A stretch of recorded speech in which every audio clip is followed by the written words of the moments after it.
नमस्कार, आप देख रहे हैं बिहार खबर। मैं हूं आपके साथ सुमित। अभी हमारे साथ बने हुए हैं सांसद प्रतिनिधि अमरिंदर कुमार अमर जी। अभी एक तरफ कोरोना जैसी 22वीं महामारी है और इसी बीच चुनाव आयोग ने स्पष्ट कर दिया है कि चुनाव सही समय पे होंगे। इसी को लेके आज भाजपा के एक पदाधिकारी भी बेगूसराय आए हुए हैं, उनको लेके बैठक भी है कि पूरे बिहार में चुनाव कैसे लड़ा जाए और खासकर बेगूसराय में, चूँकि 7 विधानसभा है यहाँ और 7 सीट फतह करने के लिए एनडीए को जो है बहुत कड़ा मेहनत भी करना पड़ेगा। तो क्या आज चर्चा होने वाली है उनके साथ? देखिए, भारतीय जनता पार्टी सेवा भाव से राजनीति करती है। कोरोना महामारी से लड़ने के लिए सबसे ज़्यादा स्वयंसेवक भारतीय जनता पार्टी के निकल कर बाहर आए। उन्होंने लोगों के साथ खड़ा होकर कोरोना के कालखंड में, या जो प्रवासी मजदूर आए उनके साथ खड़ा होकर उन्हें जितना बन पड़ा उनके लिए काम किए। संगठन एक सतत प्रवाह है और उसका काम चलते रहता है। आज जो पदाधिकारी आए हैं वो भारतीय जनता पार्टी के संगठन की रूपरेखा, कार्यकर्ताओं से फीडबैक लेने के लिए, संगठन की रूपरेखा कैसी हो, कैसे हम लोगों के साथ कनेक्ट कर सकें, इसके लिए वो आए हैं और लोगों से सुझाव ले रहे हैं कि भारतीय जनता पार्टी बेगूसराय में जो सांगठनिक रूप से इतना मजबूत है उसको कैसे और प्रभावी बनाया जाए, लोगोपयोगी बनाया जाए। इसी के लिए ये बैठक है, ये संगठनात्मक बैठक है, इसका कोई चुनाव से लेना देना नहीं। तो लगातार सोशल मीडिया पे देख रहे हैं, फेसबुक पे देखा जा रहा है कि बहुत सारे लोग आपको बेगूसराय के विधायक के रूप में देखना चाह रहे हैं। इस पर क्या कहना है आपका? मैं भारतीय जनता पार्टी का एक कार्यकर्ता हूँ और यही मेरी पहचान है।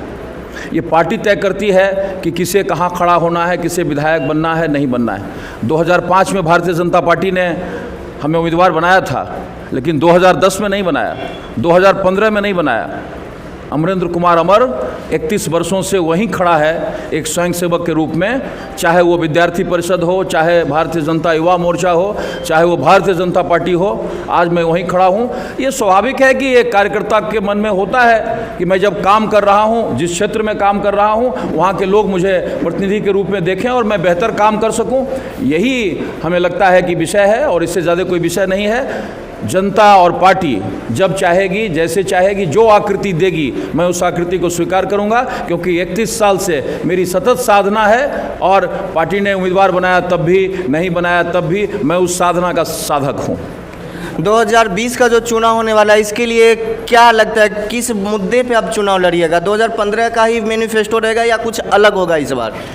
बेगूसराय का परिप्रेक्ष्य मैं साफ साफ बताना चाहता हूँ कि बेगूसराय में जो भी आकृति और जो भी काम दिखाई पड़ रहा है वो एनडीए का ही है। विपक्ष तो अपनी पहचान का मोहताज है। आप विपक्ष के जितने, भारतीय जनता पार्टी के तो कोई विधायक यहाँ है नहीं, जितने विधायक हैं सारे लोग विपक्ष के हैं, उसी गठबंधन के हैं। अब जदयू के लोग हमारे साथ आए तो जदयू के 2 विधायक हैं। मैं उन लोगों से कहना चाहता कि आपने कभी साहेबपुर कमाल को देखा है, कभी बछवाड़ा को देखा है, कभी बखड़ी को देखा है? ये सभी लोग वही हैं जो चुनाव में चुनाव लड़ते हैं और चुनाव लड़ने के बाद गायब हो जाते हैं।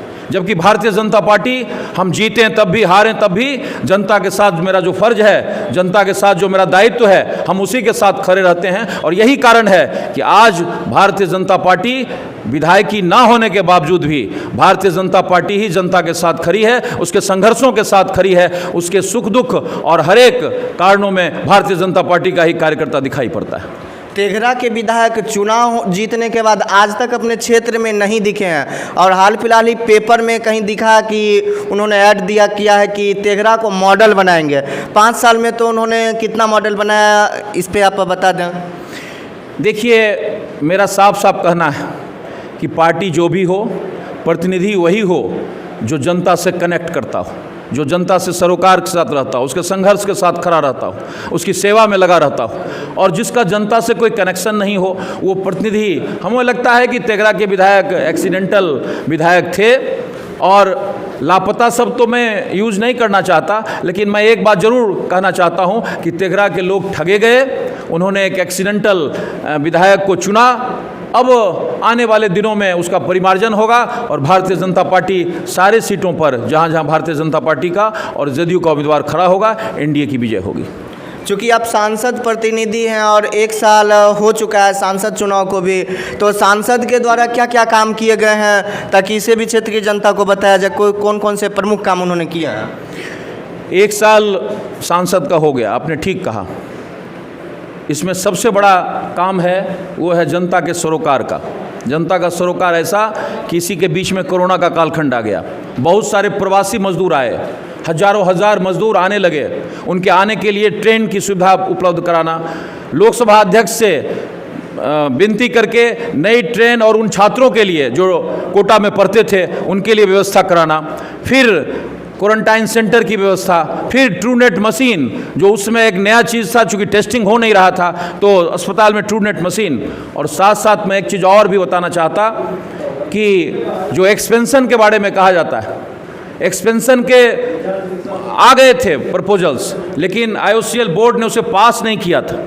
और ये 2020 का जनवरी महीना था जिसमें केंद्रीय मंत्री गिरिराज सिंह के पहल पर उसे IOCL बोर्ड ने पास किया और एक्सटेंशन का प्रोजेक्ट आगे बढ़ा। मैं आपको बताना चाहता कि जो पुंज एंड लॉयड कंपनी बना रही थी NH 4 लेन, वो काम लगभग बैंकरप्सी के कगार पर था, लेकिन राजमार्ग मंत्रालय के द्वारा पहल करके उसको उसी रूप में उसके काम को एक्सपेडाइट किया गया। जो मुंगेर का पुल था वो रेल पुल तो बना था, लेकिन सड़क पुल अस्तित्व में नहीं था। उसके लिए पदाधिकारियों के साथ बैठक कर जो कठिनाई थी, चाहे मुंगेर के साथ कब्रिस्तान आ गया था या अन्य किसानों के जो मुआवजे थे, उसको पूरा करके वो भी अब काम प्रगति पर है। और उससे भी नई बात आपको बताना चाहता कि गढ़हरा का हजारों एकड़ जमीन ऐसे ही वीरान था, वहाँ पर डीजल लोकोमोटिव शेड आया था, लेकिन बदलते परिवेश में अब इलेक्ट्रिक इंजन का युग है। और आपको मैं बताता हूँ और बड़ी खुशी होगी कि वहाँ पर इलेक्ट्रिक इंजन का शेड बनने जा रहा है और उसको नए विस्तार के रूप में खड़ा किया जा रहा है। हमारा साफ साफ कहना है कि 1 साल के कार्यकाल में जनता के साथ सरोकार, जनता के विश्वास पर खड़ा होना, उसके सुख दुख के साथ खड़ा होना, यहाँ पर चलने वाली विकास योजना की मॉनिटरिंग, उसकी प्रगति और नई योजनाओं में आज NH के रूप में एक नया NH बेगूसराय को मिल रहा है जो पटना को कनेक्ट करेगा 120B, उसके प्रपोजल्स बनाकर गिरिराज जी ने दिया और वो स्वीकृत हुआ। इसलिए हम कह सकते हैं कि एक ऐसा नेता, एक ऐसा सांसद जो जनता का प्रतिनिधि हो, जो संघर्षों से निकल कर आया है और जिसको जनता का संघर्ष, जनता की तकलीफ पता है, इसीलिए हम कह सकते हैं कि 1 साल का ऐसा कार्यकाल जो पूर्ण संघर्षों का कार्यकाल है और उस संघर्ष के साथ कनेक्ट होकर, विकास के साथ कनेक्ट होकर गिरिराज जी हमेशा जनता के साथ रहे। अभी हाल फिलहाल देखने को मिला था कि कुछ कांग्रेस के कार्यकर्ताओं ने पोस्टर लगा दिए थे कि सांसद लापता है, तो उसमें FIR जरूरी था क्या? मैं बताता हूँ, आपने अभी तुरंत बताया कि तेघरा के विधायक का पता नहीं चल रहा है। लापता वो होता है जो संघर्षों से निकल कर नहीं आता है। मैं गिरिराज सिंह के बारे में स्पष्ट रूप से कह सकता हूं कि उसने अपनी संपूर्ण आकृति, गिरिराज सिंह की संपूर्ण आकृति कार्यकर्ता की आकृति है। भारतीय जनता पार्टी में युवा मोर्चा में संगठन प्रभारी कर भारतीय जनता पार्टी का प्रदेश का महामंत्री, फिर MLC, फिर प्रदेश में मंत्री और आज केंद्र में मंत्री। संपूर्ण आकृति गिरिराज जी के द्वारा स्वयं की खींची हुई आकृति है। और जो कार्यकर्ता अपनी स्वयं की आकृति खींचता है वो लापता नहीं होता है, क्योंकि जनता से ही वो निकल कर आता है। हमें तो साफ कहना है कि जो लोग जनता के द्वारा नकारे गए, जिन लोगों की अपनी कोई पहचान नहीं है, वो लोग अपना पता लगाने के लिए दूसरे का पता के साथ जुड़ना चाहते हैं। और यही कहानी थी। जहाँ तक FIR का सवाल था उसके बारे में मैं स्पष्ट कर दूं क्योंकि मैं पेशे से अधिवक्ता भी हूँ। आप किसी को मैलिस उद्देश्य से आप किसी को डिफेम करना चाहते हैं, आपको उनके कार्यों के बारे में जानकारी नहीं है और आप पोस्टरों के माध्यम से नई राजनीति, गंदी राजनीति करना चाहते हैं, तो उसमें तो 504 और 506 और 500 की धाराएं तो खोजनी पड़ेगी। इसीलिए जो उद्देश्य था वो मैलिस था, जो उद्देश्य था वो कार्यों के मूल्यांकन के आधार पर नहीं था। आपने इसके पूर्व सवाल पूछा कि गिरिराज सिंह का 1 साल के कार्यकाल में क्या क्या हुआ।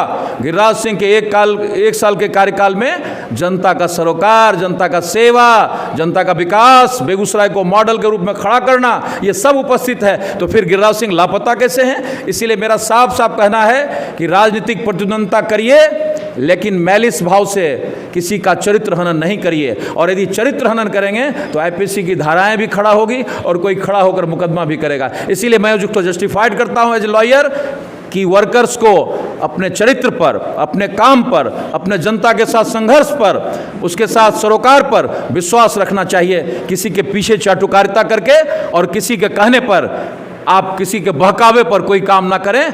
अपना वर्कर है, उसका अपना स्वाभिमान है, अपने स्वाभिमान के साथ जिस पार्टी में जहां भी खड़े हैं, आप अपनी पहचान अपने संघर्षों से बनाइए। आप किसी के कहने पर पोस्टर मत लगाइए।